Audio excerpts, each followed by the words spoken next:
नमस्कार मैत्रिणींनो, आजच्या आमचं सहजीवन या मालेत आज आपण गप्पा मारणार आहोत आणि त्यांच्या सुखी आनंदी सहजीवनाचं गुपित जाणून घेणार आहोत. आणि ही एक भन्नाट जोडी आहे आमची, ती म्हणजे उर्मिला वैद्य आणि दासू वैद्य यांची. उर्मिला वैद्य या महानगरपालिकेच्या एका शाळेत शिक्षिका म्हणून कार्यरत आहेत आणि आपल्या विद्यार्थ्यांमध्ये अष्टबैली व्यक्तिमत्व घडावं यासाठी त्या सतत प्रयत्नशील असतात. आणि दासू वैद्य, खरं म्हणजे त्यांचं कर्तृत्व सांगण्याची गरजच नाही आहे, ते सर्वांनाच सुपरिचित आहेत. फक्त त्यांचं नावच पुरेसं आहे. पण तरीही एक शिष्टाचार म्हणून मी त्यांची ओळख करून देते आहे की दासू वैद्य हे कवी तर आहेतच, त्याचप्रमाणे नभोनाट्य, एकांकिका, बालसाहित्य आणि चित्रपट गीतलेखन हे त्यांनी विपुल प्रमाणात केलेलं आहे. तसंच त्यांचे 2 काव्यसंग्रहही प्रसिद्ध झालेले आहेत. त्यामध्ये एक आहे तूर्तास आणि दुसरं आहे तत्पूर्वी. शिवाय मैत्रिणींनो, त्यांच्या बालकविताही खूप लोकप्रिय आहेत. ते अनेक पुरस्कारांची मानकरीही आहेत. मैत्रिणींनो, वैद्य सरांनी आजपर्यंत अनेक चित्रपट, जाहिरातपट आणि मालिकांसाठी लेखन केलेलं आहे. त्यामध्ये आहे बिनधास्त या मराठी चित्रपटाच्या गीतलेखनासाठी त्यांना महाराष्ट्र शासनाचा प्रतिष्ठेचा कैलासवासी ग दी माडगुळकर उत्कृष्ट गीतलेखन पुरस्कार मिळालेला आहे. तसंच भेट, सावरखेड एक गाव या चित्रपटाच्या गीतलेखनासाठीही त्यांना पुरस्कार मिळालेले आहेत. त्याचप्रमाणे टी व्हीवरील पिंपळपान, टिकल ते पॉलिटिकल, एक होता राजा, आपली माणसं, रंग माझा वेगळा, घर श्रीमंताचं या मालिकांसाठीही पटकथा तसंच शीर्षक गीतसुद्धा त्यांनी लिहिलेलं आहे. चला तर आज आपण गप्पा मारणार आहोत आपल्या उर्मिला वैद्य आणि दासू वैद्य यांच्याशी. आकाशवाणीतर्फे तुमच्या दोघांचंही स्वागत करते. नमस्कार. नमस्कार सर, आपण गप्पा मारणार आहोतच, तुमच्या दोघांच्याही जीवन प्रवासाविषयी आम्हाला जाणून घ्यायचं आहेच. पण त्यापूर्वी तुमची एखादी कविता मला ऐकायला आवडेल. जरूर. आजचा जो आपला संवाद आहे सहजीवन असा, तर त्याच्याशी जरा संवादी असणाऱ्या कवितेनी सुरुवात करतो. कवितेचं नाव आहे तवा पोळलेल्या खुणा. पेरू कापल्यावर आत लाल निघावा, तसे तुझ्या शब्दांच्या आत दडलेले असतात मायाळू अर्थ. पेरू कापल्यावर आत लाल निघावा, तसे तुझ्या शब्दांच्या आत दडलेले असतात मायाळू अर्थ. ज्यांनी गोंजारलंय माझ्या उदासपणाला, ठसठशीत कुंकवाची तारीफ ऐकताना कपाळावर एक दुखरा व्रण कधी उमटला ते तुला कळलेच नाही. ठसठशीत कुंकवाची तारीफ ऐकताना कपाळावर एक दुखरा व्रण कधी उमटला हे तुला कळलेच नाही.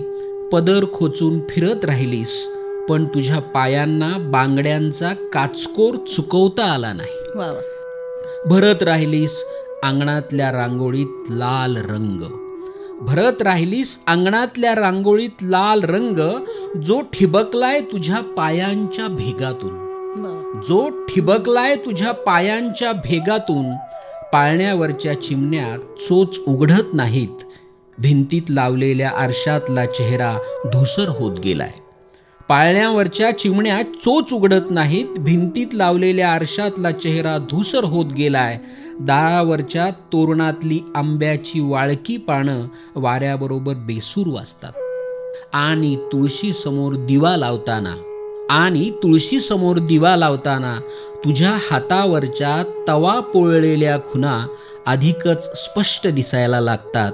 तुझ्या हातावरच्या तवा पोळलेल्या खुणा अधिकच स्पष्ट दिसायला लागतात. वा, खूपच सुंदर कवितेने आपली सुरुवात झाली आहे. मॅडम, सरांनी इतक्या सुंदर रीतीने सुरुवात केली. पण मला हे विचारायला आवडेल की तुमची पार्श्वभूमी काय, म्हणजे तुमचं शिक्षण कुठे झालं, तुमचं बालपण कुठे गेलं, ते सगळं आम्हाला जाणून घ्यायचं आहे. माझा जन्म जो आहे तो औरंगाबादचा आहे. वडील नोकरीच्या निमित्ताने 3-3 वर्षाला ज्या बदल्या व्हायच्या, तर त्या टाळण्यासाठी आमच्या शिक्षणासाठी वडिलांनी जालना येथे एक स्थायिक घर म्हणून केलं. तिथेच जवळपास आमची शेती पण होती. सगळी संस्कृती आमची कृषीप्रधान संस्कृती आहे, विचारही तसे आहेत. आणि माझं शिक्षण हे सरस्वती भुवन जालना येथे पूर्ण झालं. त्यानंतर कॉलेजमध्ये 12वीपर्यंत मी मत्स्योदरी कॉलेजला शिक्षण घेतलं. त्यानंतर BA हा कला विषय घेऊन तिथे ती डिग्री पूर्ण केली. त्यानंतर D.Ed झालं आणि आत्ताच नुकती मी B.Edची पदवीही घेतली. शिक्षण मात्र माझं पूर्णतः तिथे जालन्यामध्येच झालंय. वा वा, छान. सर, हाच प्रश्न तुमच्यासाठी. तुमची पार्श्वभूमी सांगा, आम्हाला खूप आवडेल ऐकायला. माझी पार्श्वभूमी फारच भन्नाट आहे, वेगळी आहे ती याच्या अर्थानं की मी आज जरी औरंगाबादेत राहत असलो तरी मी फार छोट्या गावात जन्मलो आणि छोट्या गावात वाढलो. त्यामुळं माझ्यावर जे मुळातले संस्कार आहेत ते सगळे ग्रामसंस्कृतीचे संस्कार आहेत. नांदेड जिल्ह्यामध्ये मुदखेड नावाचं एक छोटं गाव आहे. आता ते बऱ्यापैकी तालुका वगैरे झालंय, पण जेव्हा आज एक 40-50 वर्षापूर्वी ते गाव फार छोटंसं गाव होतं. तिथे माझे वडील संस्कृत विषयाचे शिक्षक होते.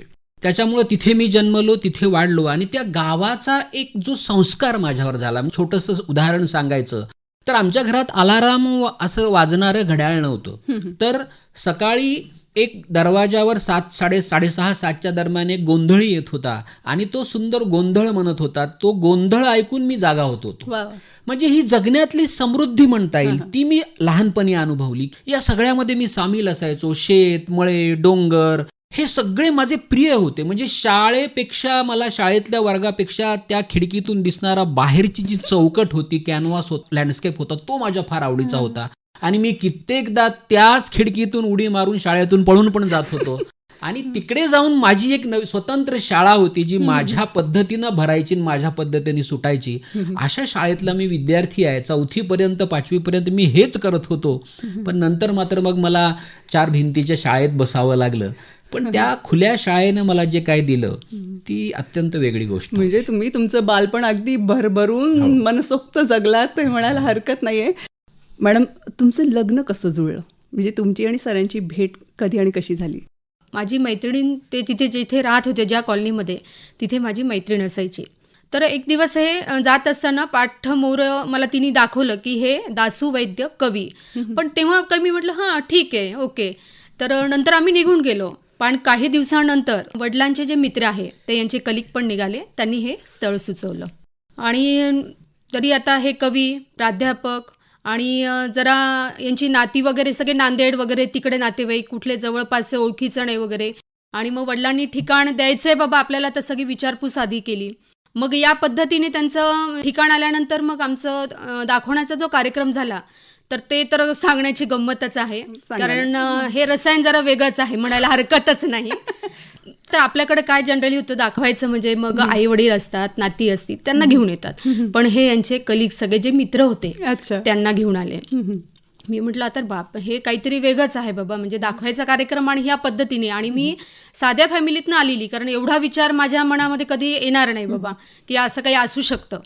तर बरं ते आले पाहायला वगैरे. पण माझं काय एकच इच्छा होती की मला पुढं शिक्षण जे होतं ते मला ते पूर्ण करायचं होतं. वडील हे जरा कडक शिस्तीचे होते. आता विचारणार कसं, आणि सगळे मित्र. पण यांच्या एक मॅडम छान होत्या, मुरुपकर मॅडम म्हणून. तर त्यांना मी हे सांगितलं की मॅडम माझी एकच इच्छा आहे की मला पुढं शिक्षण पूर्ण करता यावं आणि जी नोकरी मी करते ती पुढं सातत्याने चालू राहावी, एवढीच माझी इच्छा आहे. बाकी मला नाही काही. आणि तोपर्यंत कवी वगैरे हे इतपत माझं साहित्यापर्यंत काही ज्ञान नव्हतं. अशा पद्धतीने मग ते लग्न जुळलं आमचं. सर, आता मॅडमनी इतकं सुंदर सांगितलंय, पण तुम्ही पण सांगा ना एखादी गंमत जम्मत. काय झालं, मुळामध्ये मी 94 साली विद्यापीठामध्ये मी रिसर्च करत होतो, PhD करत होतो. मला UGCची फेलोशिप होती. आणि 94 साली मला जालन्याला नोकरी लागली बारवाले कॉलेजमध्ये. मी नोकरीला गेलो. 94 ते 97 पर्यंत 3 वर्ष मी नोकरी करत होतो. तर त्या दरम्यान आपल्याकडे साधारणतः काय होतं, आता याला व्यवस्थित नोकरी लागली, प्राध्यापकाची सगळं व्यवस्थित आहे, आता लग्न केलं पाहिजे, असं एक साधारणतः आपल्याकडे असतं. बरं, गंमत मी अशी झाली की माझ्या बरोबरचे सगळे जे नाटकवाले मित्र होते या सगळ्यांचे लग्न जुळून देण्यामध्ये मी मध्यस्थी होतो. आणि मग मी नोकरीला गेलो, नोकरी लागली. मग घरचे सगळे म्हणायला लागले. माझ्या आई जी होती ती आई फारच शहाणी असलेली बाई होती, म्हणजे ती आता नाही, वारली. तर तिने मला सांगितलं की आम्हाला मुलींचे बाप म्हणजे आमच्याकडे येतात आणि ते म्हणतात तुमच्या मुलाचं लग्न, तू म्हणतोस लग्न करायचं नाही, तर आपल्या घरी लोक येतात आणि आपण कोण राजकुमार आहोत का. म्हणजे तिने मला असं समजून सांगितलं. माझ्या लक्षात आलं की बरोबर आहे, असं नाही. कारण मला 5 बहिणी असल्यामुळं 4 बहिणीच्या लग्नाचे माझ्यापाशी अनुभव होते. मी कित्येक बहिणीच्या लग्नामध्ये ते काय पोह्यांच्या प्लेट नेऊन देणं आणण्याचं मी स्वयंसेवक म्हणून काम केलेलं आहे. त्यामुळे मला ते सगळं डोक्यात असं बसलेलं होतं. त्याच्याबद्दल माझ्या मनात तिटकारा होता. आणि मी म्हणलं ठीक आहे. तर ती म्हणे, माझी आई एवढं म्हणाली की तुला लग्न कुणाशी करायचं असेल ना तर आमची त्याला पण हरकत नाही, पण लग्न कर बाबा, आता नोकरी लागली, सगळं झालं, किती दिवस खानावळीत खातोस, असं सगळं होतं. आणि ते मी डोक्यात घेऊन जालन्यात आलो. आणि तरी मी ठरवलं होतं, ती जी म्हणाली पाहण्याचा कार्यक्रम, तो ते बरोबर तिने सांगितलं की तो पाहण्याचा कार्यक्रमच नव्हता. त्याचं कारण असं होतं की ही आणि हिची मैत्रीण आमच्या कॉलनीमध्ये गाडी चालवायची. आणि जालन्यासारख्या गावात, भाग्यनगरमध्ये मी राहायचो एक खोली घेऊन. मी पाहायचो की ह्या मुली रोज गाडी चालवतात आणि डेअरिंगबाज गाडी चालवतात. तर मी विचारलं हे कोण आहे? ते म्हणे शिक्षिका आहेत, टीचर आहेत. तेव्हा मला हिचं नाव पण माहीत नव्हतं. म्हणजे ही कोण आहे, काय नाव माहीत नाही. म्हणलं ही पोरगी जी आहे ना ॲक्टिव्ह दिसते आणि डॅशिंग दिसते, तर आपण मग मी माहिती काढली. तर ते म्हणे असं असं इकडच्या बाजूच्या कॉलनीत राहतात. मी सरळ सरळ एक पत्र लिहिलं. कुणाला? हिच्या वडिलाला. हिला नाही लिहिलं, अच्छा. हिच्या वडिलांना पत्र लिहिलं. मी असं असं आहे, असं असं आहे, मी लग्न करू इच्छितो आणि तुमच्या मुलीशी मी लग्न करू शकतो. वा, खूपच डेअरिंग हो, दाखवली हो. तुम्ही. आणि माझं काय काय आहे, कुठे कुठे आहे, मला काही खूप संपत्ती वगैरे काही नाहीये, माझं नांदेडला एक घर आहे, माझा मोठा भाऊ आहे बँकेत, सगळं असं मी लिहिलं. आणि त्याच्या खाली पुन्हा असं लिहिलं की तुम्हाला हे हिंदी सिनेमासारखं जर वाटत असेल की मी काहीतरी ते प्रेम आणि हे झालं नाही तर माझं, असं नाही. मला लग्न करायचं, पण मला ट्रॅडिशनली लग्न. त्याच्यात माझ्या अटी होत्या. आता मी आधीच म्हणालो लग्न तुमच्याशी करायचं, नंतर पाहायचा कार्यक्रम कसा असू शकतो? बरोबर. फक्त मग आमचे मित्र पसंती म्हणाले की आधीच दासू करून सर, घेतली तुम्ही जी मुलगी पसंत केली आहे ती आम्हाला दाखवायला न्या. पण माझ्या घरी एवढं स्वातंत्र्य, माझ्या आई वडिलांचं, भावाचं, की खरं तर या केसमध्ये फार हे असतं, मानपान असतो. पण त्यांनी कुणीही मला आडकाठी आणली नाही. मी मित्रांना घेऊन गेलो आणि सांगितलं या मुलीशी मला लग्न करायचंय. पण त्यांच्याकडनं होकार आला. छोट्या गावामध्ये काय असतं, त्यातल्या त्या साहित्याचा, मराठीचा, मी चळवळीतला, नाटकातला माणूस, त्यांना माहिती होतं. कारण हिचा भाऊ माझा विद्यार्थी होता, मैत्रिणी विद्यार्थिनी होत्या. त्याच्यामुळे सगळ्यांना, म्हणजे ती खूप दिवस तर मला सरच म्हणत होती. आता नाही म्हणत सर, पण ते कारण ते सगळे सरच होतो आम्ही, मी सगळ्यांचा सर होतो. पण मग मी ठरवलं होतं की लग्न मी मुलगी पाहून करणार नाही. तर ते मुलगी पाहायचा कार्यक्रम असल्यापेक्षा मित्रांना घेऊन गेलो मी आणि म्हणलं चला आपण त्यांना जाऊन भेट देऊ, असा तो भाग होता. म्हणजे असं नाही झालं की तिथं गेलं आणि तिला प्रश्न विचारले, तुझं अमुक काय, असं काही नाही. आणि त्याच्यानंतर लग्न करताना दुसरी माझी अट होती की लग्न हे 2 रुपयात झालं पाहिजे. अच्छा. 2 रुपये तेव्हा त्या रजिस्ट्रेशन फॉर्मची किंमत होती. आणि त्याच्यापेक्षा 1 रुपया जर खर्च झाला तर लग्न मोडेल, मांडवात लग्न होणार नाही, आम्ही दोघे सह्या करू. मग आता तिची माझी ओळख, म्हणजे बोलायला लागलो आम्ही, आता लग्नच ठरलं की. मग तिला मी सांगितलं, ती म्हणे मग कपड्यांचं काय? ते मी म्हणलं कपडे बिपडे काय नाही, तुला नोकरी आहे ना, तर तुला पाहिजे तसा ड्रेस घे, तुला पगार मिळतो. मला नोकरी आहे, मला पाहिजे तसा ड्रेस घेतो. मग मी तेव्हा सुद्धा सगळे हसत होते, मी खादीचा ड्रेस घेतला, खादीचं शर्ट वगैरे लग्नात असं. तर ते अशी गंमत होती. आणि आमच्या घरच्या लोकांनी, सगळ्या दोन्हीकडच्या, त्याला सपोर्ट केला. हे त्यांचं पण मोठेपण मान्य करायला पाहिजे. वा वा, छान. म्हणजे सरांनी तुम्हाला बघून मॅडम आधीच ठरवून घेतलं, पण मग तुमच्या जन्माचा हाच जोडीदार परफेक्ट मॅन आहे असंही तुम्हाला कधी जाणवलं? मला यांचे विचार मला फार म्हणजे पटत गेले. पण नंतर याची जी फॅमिली होती याच्यापेक्षाही गुणवान सगळे लोक आहेत. म्हणजे वाचक तेवढी आहेत, कलावंत आहेत सगळ्या याच्यामध्ये, गायन छान आहे, चित्र छान आहे. त्यांनी मला जुळवून घेतलं, हे मला फार आवडलं. मला लोक आवडली, भावली ती, आणि मग मी पण होकार दिला. म्हणजे तुम्हाला बी तुमच्या मनासारखा जोडीदार मिळाला. सर, मॅडम मधल्या कोणत्या गुणांचा तुम्हाला परिचय हळूहळू होत गेला? आता खरं तर काय असतं, लग्न कोणी पण कोणाशी पण करतं, त्यामध्ये एक रिस्क फॅक्टर असतोच. की कारण आपण काहीतरी एक कल्पना घेऊन जात असतो आणि तशाच असतात असं नसतं. म्हणजे दोन्ही बाजूनी, म्हणजे तिचं माझ्या बाबतीत, माझं तिच्या बाबतीत, हे सगळ्यांच्याच बाबतीत असतं. की ती एका वेगळ्या कल्चरमधून आली होती आणि मी एका वेगळ्या कल्चरमध्ये होतो. याचा अर्थ आम्ही फारच मंगळावरचे, पृथ्वीवरचे होतो असं नाही. पण हे अगदी बरोबर आहे, कारण मला ते लग्न झाल्यावरच कळलं की 2 कल्चर एकत्र येत असतात लग्न म्हणजे बाईमध्येही बदलण्याची क्षमता असते. तसं तिच्यामध्ये ती क्षमता होती. ती शांत राहून ते सगळं मनातल्या मनात तिच्या लक्षात होतं की अरे आपल्याला खूप बदलायचं. बरं, मुळात काय होतं, बदलायचं म्हणजे पुन्हा एकदा आमचे विचार सारखे कुठे होते अजून सुद्धा, खाण्यापिण्याच्या बाबतीमध्ये किंवा सात्विकतेच्या बाबतीमध्ये, साधं राहण्याच्या बाबतीमध्ये, हे खूप आमचं सारखं होतं. म्हणजे दोघांना आम्हाला, म्हणजे लग्न झाल्यानंतर खूप दिवस आम्ही लुनावर फिरत होतो. तर माझा भाऊ मला किस्सा मी सांगणार तुम्हाला. भाऊ म्हणायचा अरे तू मोटरसायकल तर घे. मी म्हणलं काय, ती बसू शकते लुनावर, आम्ही लुना ओढते आम्हाला ना, असं काय नाही. काय म्हणजे त्याच्यात काही आम्हाला तिलाही वाटलं नाही की आपण काहीतरी कारमध्ये फिरलं पाहिजे, असं मोठ्या बंगल्यात असं दोघांच्या बाबतीत नाही आमच्या. त्याच्यामुळे ते काही वाद किंवा तसे प्रॉब्लेम निर्माण झाले नाहीत. पण तिने ते सगळं जे स्वतःला डेव्हलप करत नेलं किंवा स्वतःला ॲडजस्ट करणं हे जे स्त्रीमध्ये असतं ते तिच्यातही असल्यामुळं तिने मग हळूहळू ते सगळं केल्यानंतर मग आता असं झालं की माझे सगळे जे या क्षेत्रातले मित्र आहेत ते माझ्यापेक्षा तिचे जास्त मित्र आहेत आता. आणि मग ते म्हणतात की नाही तिच्या हातचं मला, म्हणजे किशोर कदम माझा मित्र आहे, तो म्हणतो नाही नाही वहिनीला सांग मी तिच्या हातचा मला वरण भात खायचा आहे, किंवा गिरीश शोक म्हणतात ते वहिनीला सांग मला भाकरी खायची आहे. आणि आमच्यामध्ये खूप काही असे वेगळ्या पद्धतीचे हे असणं, क्लॅशेस असणं असं जे असतं तसे नसल्यामुळं वेळ लागला, पण काही अडचण फार मोठी निर्माण झाली नाही. मॅडम, आता सरांनी बोलता बोलता सांगितलं की तुम्ही दोघेही लुणावर फिरायचे. ते खरंच इतके आठवणीतले दिवस आहे. पण एक किस्सा मला म्हणजे मजेशीर किस्सा आहे तो. कारण याची काय सवय आहे किंवा यांची संस्कृती जी आहे, आपण किराणा यांनी आणतो पिशवीनी भरून भरून, हे पुस्तकं आणतात. तर या गोष्टीची सोरत त्याला जरा हे नव्हती, पण त्याला आवश्यक जेवढ्या गोष्टी त्यांनी घेऊन ठेवल्या होत्या किंवा आणून ठेवलेल्या होत्या. तर मग थोडंसं 6 महिने गेले आमचे या सगळ्या याच्यामध्ये की आपण सामान आणायला जाऊया, खरेदीला जाऊया. तोपर्यंत खरेदी म्हणून असं कुठं गेलो नाही आम्ही. तर एकदा ठरवलं आम्ही, तर शुक्रवारीच हा काय म्हणाला, मला शनिवारचा हाफ डे असायचा त्या काळी, तर आपण शनिवारी जाऊयात. मला एकदम उत्साह की हा आता तयार झाला, याला वेळ आहे आपल्याकडे. मी रात्रीच यादी वगैरे तयार करून दुसऱ्या दिवशी सकाळी तयार झाले, शाळेत गेले. शाळेत गेल्यानंतर सगळं माझ्या मनात ते की आता याच्यासोबत जाऊन हे आणू ते करू असं.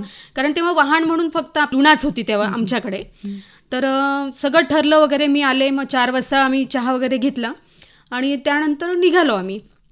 बोलत बोलत चाललं होतं, तर चौकामध्ये एक अचानक बऱ्याच काळानंतर त्यांना तर काही मित्र भेटला. त्यांनी आवाज दिला, अरे दासू, की हा थांबला. मग ते काही ज्या दोघांच्या गप्पा रंगल्या, त्या 10-15 मिनटं त्या गप्पा रंगल्या असतील. त्या दरम्यानच मी थोडंसं बाजूला सरकल्या. ऐन चौकात हे दोघं उभे होते बाजूला गाडी लावून. हे दोघांनी अगदी मनसोक्त गप्पा मारल्या, हाय बाय केलं, पटकन दोघांनी गाडीवर बसले आणि चालल्या गेले अक्षरशः. हो, म्हणजे अक्षरशः चालल्या गेले. त्याला म्हणजे इतक्या त्या गप्पांमध्ये तो रंगला गेला होता किंवा की विसरला तो की मी तिथे आहे किंवा आपण कशासाठी निघालो. बरंच अंतर गेल्यानंतर मग तो वापस आला, मग खरेदी वगैरे केली. पण तो अजूनही किस्सा मला आठवतो मजेशीर. असं काय मॅडम इतक्या सुंदर आणि तुम्ही विसरलात सर, हे ऐकूनच कसं तरी वाटतंय. ठीक आहे सर, इतकी सुंदर आठवण सांगितली मॅडमनी. पण आता तुमच्याकडे वळूया सर. तुम्ही सर्वात आधी काय लिहिलं आणि कुठलं नाटक, कविता, ललित हे तुम्ही कधी लिहिलं? सर्वात आधी असं जर आपण म्हणायचं ना, तर मी फार आधीपासून, म्हणजे मी 6वी-7वीला असल्यापासून काहीतरी धडपडण्याचा प्रयत्न करत होतो. अभिव्यक्त होणं, एक्सप्रेशन हे माझी फार गरज होती. मी विजय तेंडुलकरांशी पण या गोष्टीबद्दल मी चर्चा केलेली आहे. एकदा ते म्हणाले की अरे बरोबर आहे तुझं ॲनालिसिस. म्हणजे मी भांडणं करायचो खूप, म्हणजे गावाकडे असताना तिकडे भांडणं करायचो, कुस्त्या खेळायचो, मारामाऱ्या करायचो, काहीतरी उपद्व्याप करायचो. आई म्हणायची काहीतरी हा कुटाने बहादर पोरगा आहे, फार काहीतरी वाढण घेऊन येतो, असे तिचे डायलॉग ठरलेले असायचे. मी चित्र काढत होतो, मी पोहायला जात होतो. मी कितीही घनदाट आणि कितीही काय म्हणता येईल त्याला रखवालदार असलेली आंब्याची आमराई असू द्यात, मी तिथला आंबा बरोबर चोरून म्हणजे तोडून दाखवणार आणि बरोबर पळणार. पेरूच्या बागेत घुसायला मी सगळ्यात आधी, किंवा गौऱ्या होळीच्या चोरायला म्हणजे जे असतं त्याच्यात मी आधी. म्हणजे माझ्या गावाकडे जर तुम्ही जाऊन सांगितलं की हा साहित्यिक आहे जुन्या माणसांना, किंवा हा प्राध्यापक आहे विद्यापीठात शिकवतो, ते म्हणतील तुमचं काय तरी प्रॉब्लेम झाला काय, ती गुरुजीचं पोरगं ते कसलं काय प्राध्यापक होऊ शकतं. पण मी वाचलं नाही म्हणजे माझ्या गावात ती पद्धतच नव्हती वाचायची वगैरे. काय वाचत होते तर भागवताची पोथी वाचल्या जायची, ती ऐकायला मी आईसोबत जात होतो. काकड आरती व्हायची, मी 4 वाजता उठून आईसोबत कीर्तनं मी सगळे ऐकायचो. एक श्रवण भक्ती म्हणा माझी होत होती. पुस्तकी वाचन ज्याला म्हणतात ना, ते मी करत नव्हतो कारण त्या गावाचा तो रिवाज नव्हता. पण असं म्हणताना मी जे खुलं पुस्तक वाचलं, म्हणजे कादंबरीत जे किरदार असतात, कॅरेक्टर्स असतात, ते मला जिवंत माझ्या त्या आमच्या गल्लीतल्या ओट्यावर बसलेले दिसायचे. ते अनुभव तुम्ही घेत. आणि मला जिवंत माणसं भेटत होते, जिवंत अनुभव येत होते. अभिव्यक्त होणं माझं सुरू होतं. हे सगळं करत असताना मग एके दिवशी झालं असं की मी पहिल्यांदा काय लिहिलं ते फार थोर नव्हतं, पण ते पहिल्यांदा लिहिलेली जी आठवण आहे. आणि आईसोबत मी जरा ते आईचा मुलगा असतो ना तसं तिच्यासोबत पदराला धरून असा होतो मी कायम. तर मी तिच्यासोबत जायचो आणि तिथे गेल्यानंतर माझा हेतू त्या भजनात माझं लक्ष नसायचं. त्यांचे तिथे बायकांची मुलं जे आले असते त्यांच्यासोबत मस्ती कर, धिंगाणा कर, भांडणं कर असं माझं सुरू असायचं बाहेर बाजूला. पण एके दिवशी कोणीच मुलं आले नाहीत. मग आईपाशी बसून भजनं ऐकण्याशिवाय पर्याय नव्हता. मग ते म्हणत होते, शांत हो श्री गुरुदत्ता मम चित्ता शमवी. आता असे ते छान चाललं होतं. त्या छबाजी होत्या, त्या सुंदर पेटी वाजवत, त्यांचं ते मंडळच होतं. मी ऐकलो आणि कधी नाही ते मी कॉन्सन्ट्रेशन किंवा माझं अवधान त्या भजनाकडे गेलं. इतके दिवस ते भजन मला ऐकण्याची गोष्ट वाटतच नव्हती. आणि मी ते ऐकलं आणि माझ्या आत काहीतरी असं झालं. आणि मला वाटलं की अरे हे भजन म्हणजे असं काय असतं बरं, हे मस्त म्हणतात, छान आहे काहीतरी वेगळं हे. आणि मी नीट ऐकलं. भजन संपल्यानंतर मी त्या छबाजी, त्यांच्या कॅप्टन होत्या, मी त्यांना भेटलो आणि मला छबाजीला, हे जे तुम्ही भजन म्हणता हे कोण तयार करतं? आता माझ्यासारख्याकडनं तो प्रश्न म्हणजे फारच विक्षिप्त होता त्यांच्या दृष्टीनं, की ह्याला काय देणं घेणं या मस्ती करणारा पोरगा. म्हणजे मला सांगा तर खरं कोण ते. म्हणे हे बघ, पुस्तक असतं असं छोटं, त्याच्यात ते लिहिलेलं असतं आणि ते कोणीतरी मोठे लोक असतात ते तयार करणारे, त्यांनी. मी म्हणलं आपण नाही तयार करू शकत का असं भजन? ते म्हणजे कोण तयार करणार आहे? त्याला बाबा मेंदू लागतो, असं काही मस्ती करणारं धिंगाणा करणाऱ्याला जमत नसतं. मी म्हणलं मी करू का, सांगा. म्हणजे इथेच तुमचं साहित्यकाराचं जे बी रुजवलं गेलं ते तिथे मला तिथे काहीतरी क्लिक झालं की अरे काहीतरी असं होऊ शकतं, भजनाची गंमत काहीतरी. तर ते म्हणे, ते हसून गंमत म्हणून मला, बरं बरं कर बरं, तू आण बरं काय करतोस बघू. मी म्हणलं, आणि गुरुवारच्या तू घेऊन ये म्हणे माझ्याकडे. तर मी गेलो आणि ते डोक्यातच माझ्या बसलं होतं. मी काही मला सुचत नव्हतं. दुसरे दिवशी मी काहीतरी लिहून त्यांना नेऊन दिलं. अच्छा. पण रचना ॲज ए पोएट्री, ॲज ए लिरिक्स म्हणून काहीतरी जे मी लिहिलं होतं ते लिहून दिलं. तर त्याने बघितलं, त्यांनी 10 माझ्याकडनं कबूल करून घेतलं की खरं सांग बरं, तूच केलं हे तू केलंस का, तर कशातलं बघून आणलंस तू? म्हणलं नाही छबा आजी, हे मीच लिहिलंय. त्यांनी ते सांगितलं, गुरुवारी आता आईसोबत तू भजनाला ये. माझी उत्सुकता की चला, मी गेलो आणि आपल्या भजनाचं आता काय होतं. मी गेलो तर ते काहीच नाही, त्यांचं शांत हो श्री गुरुदत्ता तेच चालू आहे. आणि मला त्याच्यात काय इंटरेस्ट आहे आता, की मी लिहिलंय त्याचं काय होऊ शकतं ते सांगा. बरोबर. मग सगळं झालं, सगळं भजन संपलं. पाहे प्रसादाची वाट घ्यावे, धुवून या ताट, प्रसाद वाटला, सगळं झालं, काहीच नाही.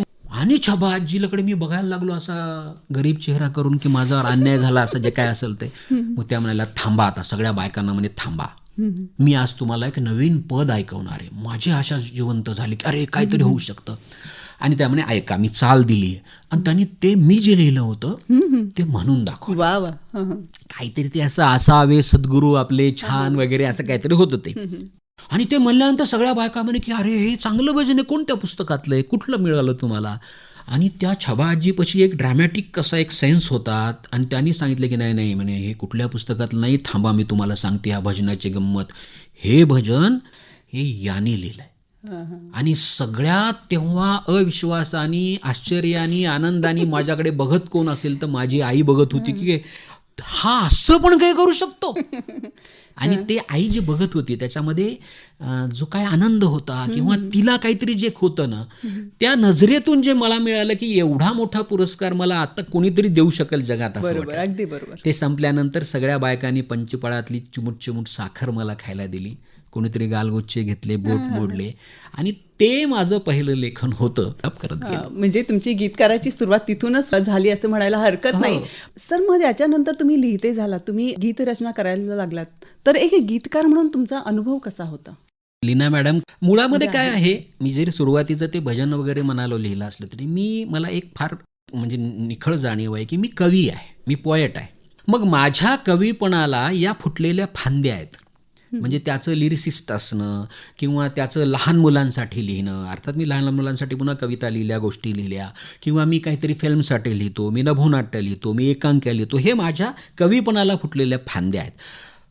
बरं, मी कविता ज्या लिहितो त्या मुक्त छंदातल्या लिहितो. सरळ माझे कविता संग्रह काढले तर वाटणार नाही की हे दोन एकत्र आहेत, लिरिसिस्ट आणि हा कवी, इतकं ते माझं वेगळं आहे.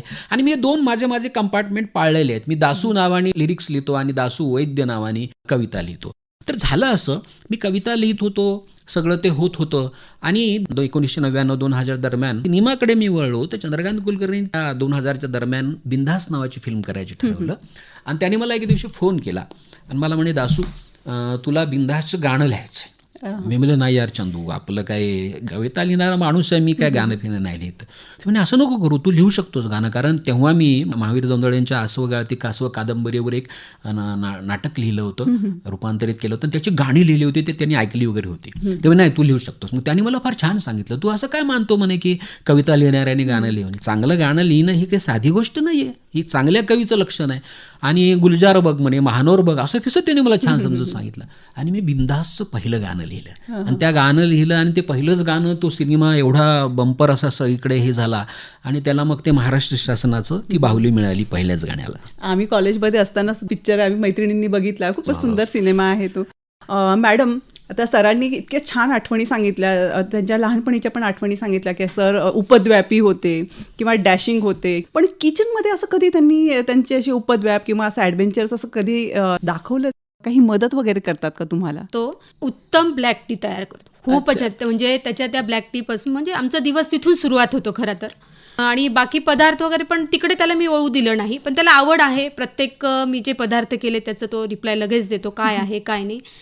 परिपूर्णता त्याच्यामुळे मला स्वयंपाकात आली, ते क्षेत्र मात्र मी माझ्यासाठी राखून ठेवलंय. तर सरांची मग तुम्हाला घरकामामध्ये मदत कशी होते? प्रचंड प्रचंड. काय आहे, मी ज्या संस्कृतीमधनं आले तिथे, आणि याचे जे विचार आहेत किंवा आईने जे संस्कार केले त्यांच्या, ते खूप वेगळे आहेत. म्हणजे सांगायला हरकत नाही, माझ्या सासऱ्यांपासनं म्हणजे हे काम स्त्रीचं, हे पुरुषाचं, हे असं त्यांच्या त्या पिढीपासूनच नाही आहे. ते स्वतः मला म्हणजे इथे कधी उन्हाळ्याच्या सुट्ट्यांमध्ये वगैरे राहायला यायचे सासरे, तेव्हा मी शाळेतनं यायच्या आधी त्यांच्या भाज्या निवडून वगैरे व्यवस्थित, म्हणजे प्रत्येक गोष्टीमध्ये त्यांची रसिकता होती, त्या पिढीपासून आली. त्यानंतर भाऊंमध्ये, भाऊ म्हणजे यांचे मोठे भाऊ जे आहेत त्यांनाही तसंच आहे. म्हणजे एक क्षेत्र हे तुझं आहे माझं असं तिथे काही नाही. स्वयंपाकघरातही हे दोघं जण तितकंच रसिकतेने बघतात, मदत करतात. मॅडम, तुम्ही एक शिक्षिका आहात महानगरपालिकेच्या शाळेमध्ये, तर आताच्या कामाचं स्वरूप तुमचं कसं आहे? एक शिक्षिका, प्राथमिक शिक्षिका म्हणून फक्त मी मुलांना म्हणजे विद्यार्थ्यांना पुस्तकी ज्ञान न देता त्यांच्यामध्ये मूल्य संस्कार कसे रुजवता येईल ते विविध उपक्रम घेते. किंवा शाळा सुटल्यानंतरही त्यांचे काही जे प्राथमिक प्रश्न असतील, पालकांचे असतील, विद्यार्थ्यांचे असतील, ते सोडवण्याचा प्रयत्न करते. आम्ही शैक्षणिक कामासोबत अशैक्षणिक कामंसुद्धा करतो. म्हणजे आता ही जी मुलं आलेली असतात ही दारिद्र्य रेषेखालची मुलं असतात. शिक्षणाविषयी फार त्यांना अनास्थाच असते, पूर्ण पालकांमध्ये पण आहे, विद्यार्थ्यांमध्ये आहेत.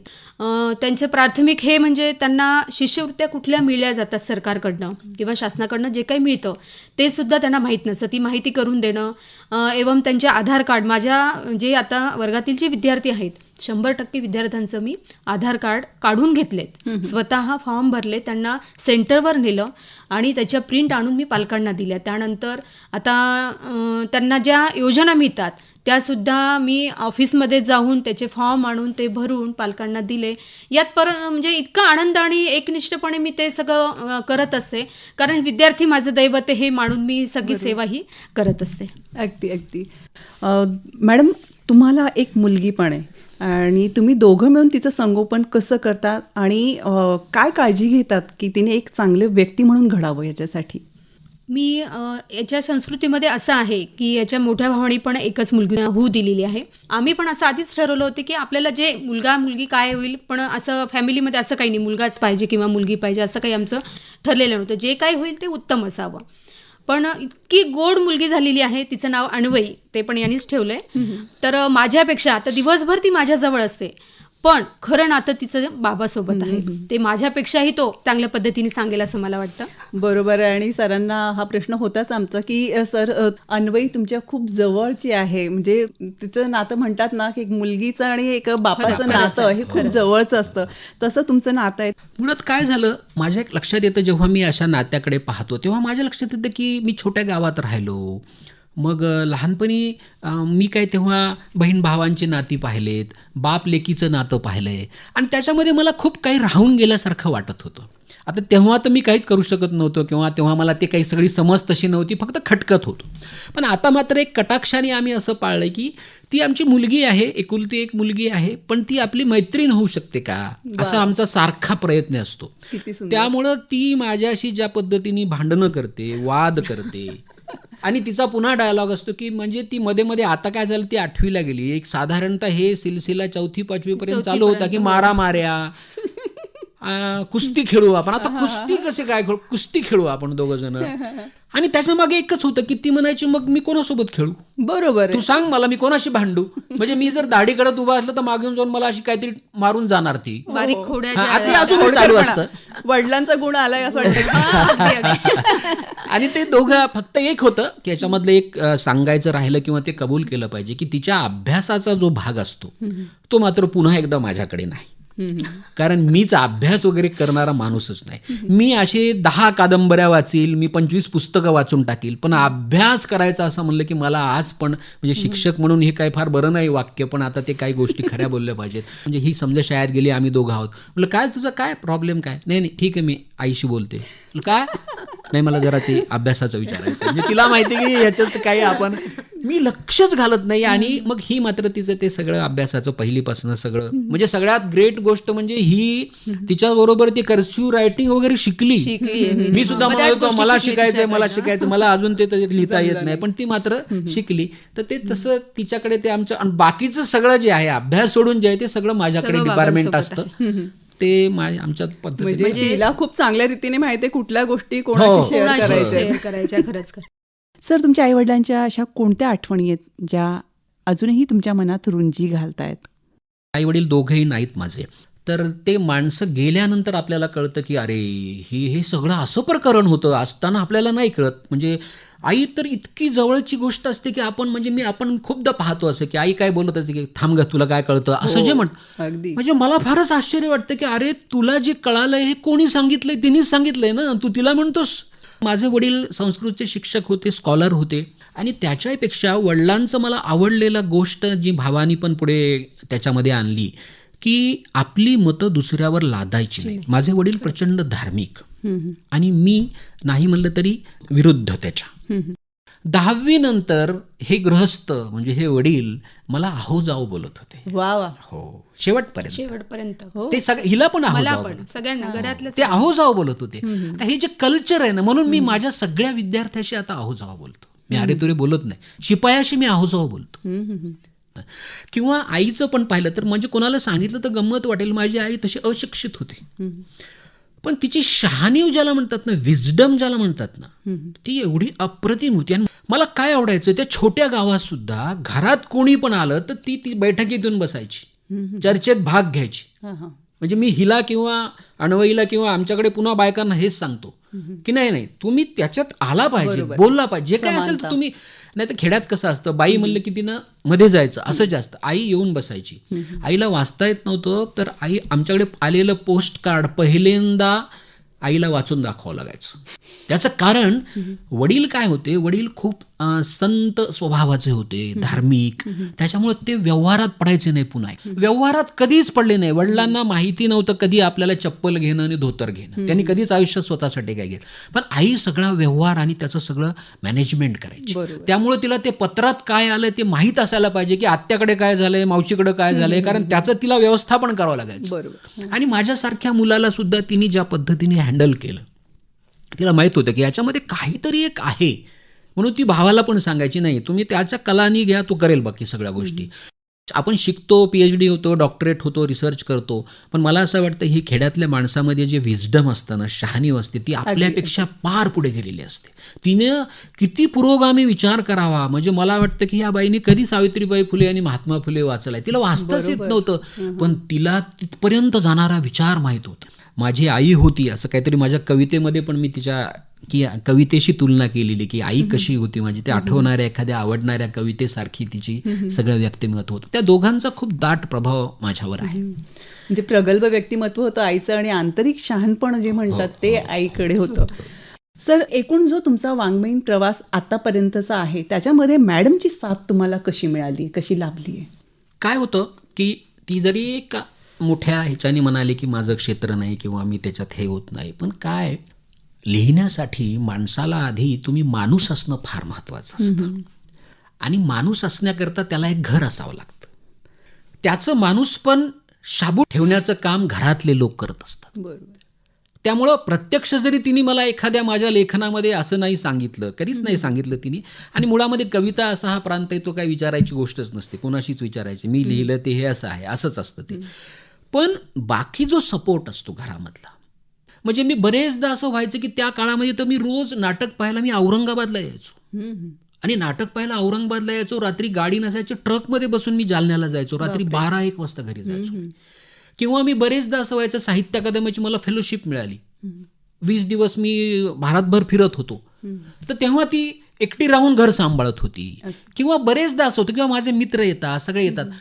किंवा काय होतं, पुन्हा एकदा मला असं वाटतं की थोडं म्हणजे वाक्य जरा वेगळं वाटू शकतं किंवा टिपिकल वाटू शकतं, पण असं आहे की बाई आणि घर ह्या गोष्टी इतक्या जोडलेल्या आहेत की त्याच्याशिवाय त्या घराची मजा नसते. बरोबर. त्यामुळे मला असं वाटतं की त्या घरात मी राहून हे सगळं करतो आहे, त्यामुळं नक्कीच तिचा आणि बाकीच्या सगळ्या लोकांचा खूप मोठा एक मला सपोर्ट आहे.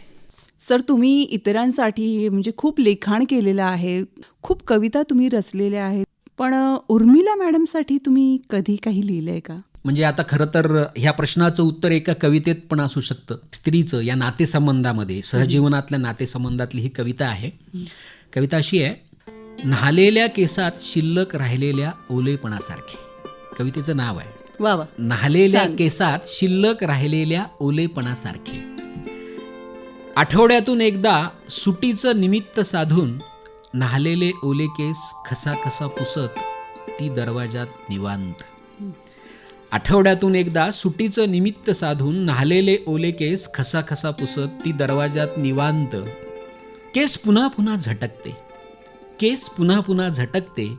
ओल्या केसांच्या घसरगुंडीवरून पाण्याचे चुकार थेंब पाठीवर येतात. वा वा. ओल्या केसांच्या घसरगुंडीवरून पाण्याचे चुकार थेंब पाठीवर येतात. मग साईबाबासारखा डोक्याला घट्ट टॉवेल बांधून आवरासावर सुरू होते. मग साईबाबासारखा डोक्याला घट्ट टॉवेल बांधून आवरासावर सुरू होते. वस्तूंवरची धूळ झटकली जाते, वस्तूंवरची धूळ झटकली जाते. पसरलेली वर्तमानपत्र मासिकं शिस्तीत लागतात, पसरलेली वर्तमानपत्र मासिकं शिस्तीत लागतात. पंख्याच्या एकसुरी वाऱ्यात डोलून थकलेल्या हॉलमधल्या झाडांना पोटभर पाणी मिळतं. पंख्याच्या एकसुरी वाऱ्यात डोलून थकलेल्या हॉलमधल्या झाडांना पोटभर पाणी मिळतं. सर्दी झाल्यासारखी दिसणारी गॅसची ओंगळ शेगडी आंघोळ घातलेल्या पोरासारखी चकाचक होते. ओटे फरशा शेल्फातले भांडे घासून पुसून लख्ख. ओटे फरशा शेल्फातले भांडे घासून पुसून लख्ख. आज थोराड बरणीतून वापरायला काढलेल्या लोणच्याला खमंग फोडणी मिळते. आज थोराड बरणीतून वापरायला काढलेल्या लोणच्याला खमंग फोडणी मिळते. कसा बसा स्नान आटोपून गरम कढीचा फुरका मारताना मी विचार करतो. कसा बसा स्नान आटोपून गरम कढीचा फुरका मारताना मी विचार करतो. आपण दिवाणावर लोळत होतो की न्हालेल्या केसात शिल्लक राहिलेल्या ओलेपणासारखे घरभर वावरत होतो. आपण दिवाणावर लोळत होतो का न्हालेल्या केसात शिल्लक राहिलेल्या ओलेपणासारखे घरभर वावरत होतो. वा वा. खूपच सुंदर, खूपच छान कविता केली आहे. मॅडम, सहजीवन उत्तम बनवण्यासाठी तुमच्या दोघांच्या काय जबाबदाऱ्या आहेत? सहजीवन जगत असताना दोघांच्याही मनाचा विचार केला पाहिजे असं मला वाटतं. त्यानंतर त्याच्या जबाबदाऱ्या ज्या आहेत, त्याच्या सहवासातले किंवा त्याची जी फॅमिली आहे ती आपली आहे असं एखाद्या स्त्रीने जर समजून घेतलं. आता याच्या संदर्भात सांगायचं झालं म्हणजे याला 5 बहिणी आहेत, भाऊ आणि वहिनी. हे इतका मोठा संसार आहे माझा, पण त्या लोकांनी इतकं सहज पद्धतीने मला समजून घेतलं आणि मी पण त्यांच्या पद्धतीने स्वतःला बदलून घेतलं. अशा पद्धतीचं सहजीवन जर सगळ्यांनी केलं की एकामेकांना जर समजून घेऊन, फक्त तो व्यक्ती नसून त्याच्या संबंधीची व्यक्ती आहेत, बाकी नाती आहेत, ती पण तितक्याच चांगल्या पद्धतीने समजून घेतली पाहिजे असं मला वाटतं. सर, आपल्या मालिकेचं नावच आहे आमचं सहजीवन. तर एक वैवाहिक जीवनामध्ये तर दोघांचं पती पत्नीचं नातं कसं असावं आणि त्यांनी ते कसं फुलवत न्यावं, काय सांगाल तुम्ही? मुळामध्ये याचं काही असं फॉर्म्युला असं काही असू शकत नाही. मुळामध्ये त्याचं एक सूत्र असं असू शकतं की तुम्ही जितके जास्त म्हणजे 100% शक्य नसतं, पण जितके जास्त मित्र व्हायचा प्रयत्न करत जाल, कुठलंही नातं असू द्या जगातलं, ते स्वाभाविक जितकं होत जाईल तितकी त्याच्यामधली लज्जत वाढत जाते. सर आणि मॅडम, तुम्ही तुमच्या दोघांचं सहजीवन इतकं सुंदर आहे, म्हणजे तुम्ही एकमेकांना पण खूप चांगल्या रीतीने समजून घेतलेलं आहे, एकमेकांना खूप चांगल्या रीतीने तुम्हाला माहिती आहेत की तुमच्या सवयी काय आहेत. पण तरीही आम्हाला काही गोष्टी अशा जाणून घ्यायच्या आहेत की सरांना मॅडमविषयी आणि मॅडमना सरांविषयी काय वाटतं ते तुम्हाला पटापट सांगायचं आहे. काही क्षण न दवडता तुम्हाला पटकन उत्तर द्यायचं आहे. रॅपिड फायर राऊंड आहे आपला हा. मॅडमसाठी सरांचा आवडता पदार्थ कोणता? त्याला आता सध्या भाकरी आवडती आहे. त्यांना पदार्थ बनवायला कोणता आवडतो? ते उत्तम ब्लॅक टी छान करू शकतात. सरांचे 2 आवडते गुण? त्याचा चांगुलपणा आणि प्रामाणिकपणा. सरांच्या कोणत्या सवयी ज्या तुम्हाला अजिबात आवडत नाही? त्याचा वेळ देत नाही ही एकमेव गोष्ट अशी. सगळ्या बायकांची हीच कंप्लेन असते. सरांना कोणत्या गोष्टींचा खूप राग येतो?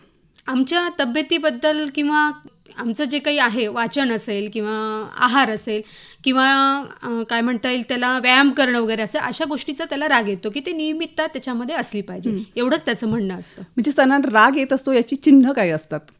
चिन्ह म्हणजे त्याचे फक्त डोळे मोठे होतात आणि चेहरा थोडा बदलला दिसला आम्हाला की आम्ही लगेच समजून जातो की अरे काहीतरी बिनसलं इकडे. सरांमधली कोणती व्यक्ती तुम्हाला सर्वात जवळची वाटते? एक बालक म्हणून, एक प्रोफेसर म्हणून, लेखक आणि कवी, त्यापैकी कोणता जवळचा आहे? लेखक कवी मला जवळचा वाटतो. सर्वात शेवटी तुम्ही पर्यटनासाठी कुठे गेला होतात? पर्यटनासाठी म्हणून म्हणता येत नाही, पण गोवा वगैरे मला आवडतं, पणजी वगैरे. पण याच्यापेक्षाही भाऊ बहिणी, म्हणजे याचे जे भाऊ बहिणी आहेत त्यांच्यासोबत जायला मला कुठेही आवडत. तुमच्या आवडीचा अभिनेता आणि अभिनेत्री? अभिनेता दासू वैद्य.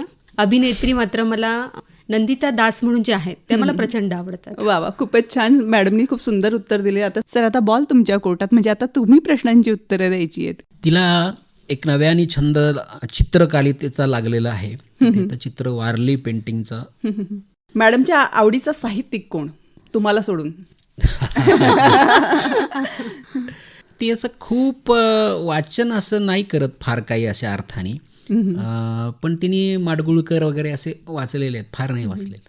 सर जे सांगताय ते उत्तर बरोबर आहे का मॅडम? बरोबर आहे. फार माझं वाचन नाही आहे, पण मला बालकांड ही कादंबरी खूप आवडते. त्याच्यानंतर बिनपटाची चौकट जी आहे ही पहिल्या वेळेस त्यांनी मला भेट दिलेली आहे, इंदुमती जोंधळेंची, ती पण मला आवडते. मॅडमना राग कोणत्या गोष्टीमुळे येतो आणि तो राग तुम्ही शांत कसा करता मॅडमचा? तिचा राग एकच, म्हणजे मला माझ्या त्याच्यामध्ये आईपासून मी जे पाहत आलेलो आहे की सगळं बायका सगळं करत असतात, पण त्याच्यामध्ये त्यांना एक जे असतं की सारखं जाणवत असतं की हे जे सुरू आहे ते तुम्हाला कळेल मी नसल्यावर काय होईल, असं जे काही एक भाव असतो तो एक कायम भाव असतो. आणि त्याच्यामुळे मुलगी आणि मी त्या गोष्टीचा आता आम्हाला गमतीची गोष्ट आणि आता झालं सुरू, असं आता आम्ही ते हसण्यावर नेत असतो सगळं. पण मॅडमचा तिळपापड होत असतो. तुमचे आवडते गीतकार कोणते? मला महानोर खूप आवडतं. गुलजार महानोर, हे हिंदीमध्ये गुलजार, इकडे महानोर. आणि तुमच्या आवडीचा चित्रपट कोणता? तसं तर मला एक सांगणं फारच अवघड जातं की असं एकच चित्रपट सांगणं, पण मला माजिदीचे सगळे सिनेमे फार आवडतात. सर, तुमचे आवडते अभिनेता कोणता? तुमचा आवडता अभिनेता आणि आवडती अभिनेत्री कोणती? मला विद्या बालन खूप आवडते. आणि अभिनेत्यामध्ये जरा माझं खूपच हे आहे, पण असे एखादं नाव सांगणं अवघड आहे. छान. दासू वैद्य सर आणि उर्मिला मॅडम, तुम्ही आमचं सहजीवन या मालेमध्ये इथे आलात आणि आमच्याशी भरभरून मनसोक्त मोकळेपणाने इतक्या छान गप्पा मारल्यात आणि तुमचा सहजीवनाचा प्रवास, तुमच्या आनंदी सहजीवनाचं जे गुपित आहे ते आम्हाला जाणून घेता आलं, याच्यासाठी मी आकाशवाणीतर्फे तुमच्या दोघांची खूप खूप आभारी आहे. धन्यवाद. नाही लीना मॅडम, खरं तर आम्ही बोललो, पण तुम्ही आम्हाला बोलतं केलं हे जास्त महत्त्वाचं आहे. तर आम्ही बोललो हे ठीक आहे, पण हे तुमच्या निमित्तानं किंवा तुमच्या प्रश्नांच्या, सुंदर प्रश्नांच्या निमित्तानं बोललो. त्यामुळं लीना मॅडम, तुम्ही आम्हाला आकाशवाणीचं एक सदस्य कुटुंबात तुमच्या सामावून घेतलं. काय आभार किती मानावे हेच मला कळत नाही, कारण कुटुंबातला एक व्यक्ती झालो आहे आम्ही आता. आणि दिवाळीच्या तुमच्या आकाशवाणीतल्या सर्व टीमला खूप खूप शुभेच्छा. खूप खूप धन्यवाद. दोघांचेही खूप खूप धन्यवाद.